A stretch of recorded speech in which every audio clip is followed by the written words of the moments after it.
सकलाकारं व्याप्तं येन चराचरं तत्पदं दर्शितं येन तस्मै श्रीगुरवे नमः।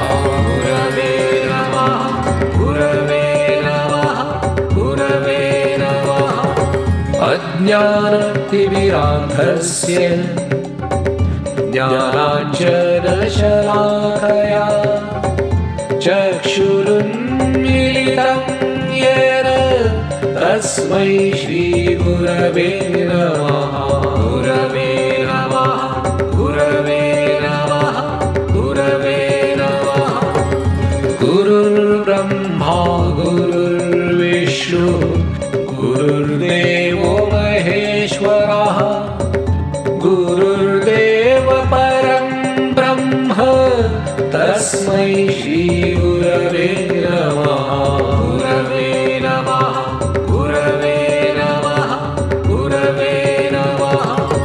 स्थावरं जङ्गमं व्याप्तं यत्किञ्चित् सचराचरं तत्पदं दर्शितं येन तस्मै श्रीगुरवे नमः।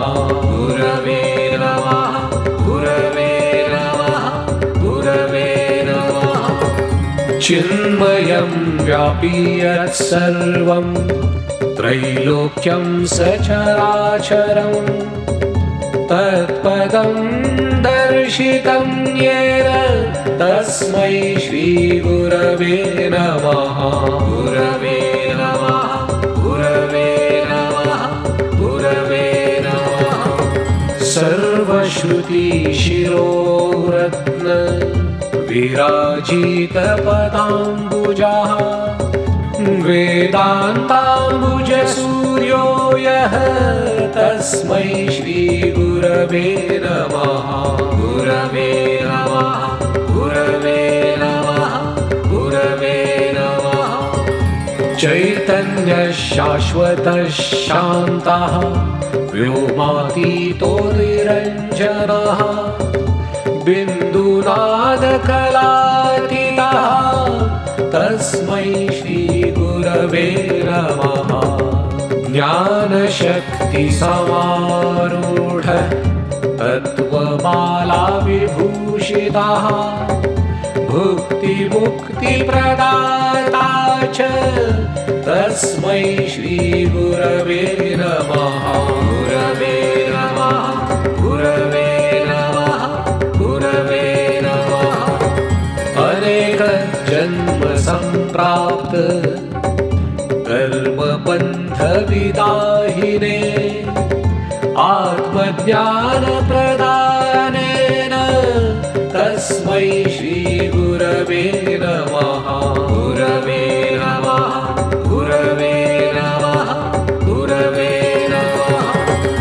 शोषणं भवसिन्धोश्च ज्ञापनं सारसम्पदः गुरोः पादोदकं सम्यक् तस्मै श्रीगुरवे नमः। गुरवे नमः, गुरवे नमः, गुरवे नमः। न गुरोरधिकं तत्त्वं न गुरोरधिकं तपः तत्त्वज्ञानात् परं नास्ति तस्मै श्रीगुरवे नमः। गुरवे नमः, गुरवे नमः, गुरवे नमः।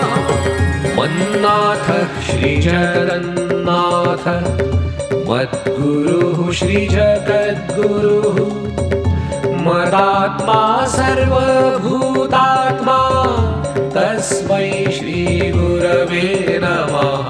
गुरवे नमः, गुरवे नमः, गुरवे नमः। गुरुरादिरानादिश्च गुरुः परमदैवतं गुरोः परतरं नास्ति तस्मै श्रीगुरवे नमः। गुरवे नमः, गुरवे नमः, गुरवे त्वमेव माता च पिता त्वमेव बन्धुश्च सखा त्वमेव विद्या द्रविणं त्वमेव सर्वं मम देवदेव।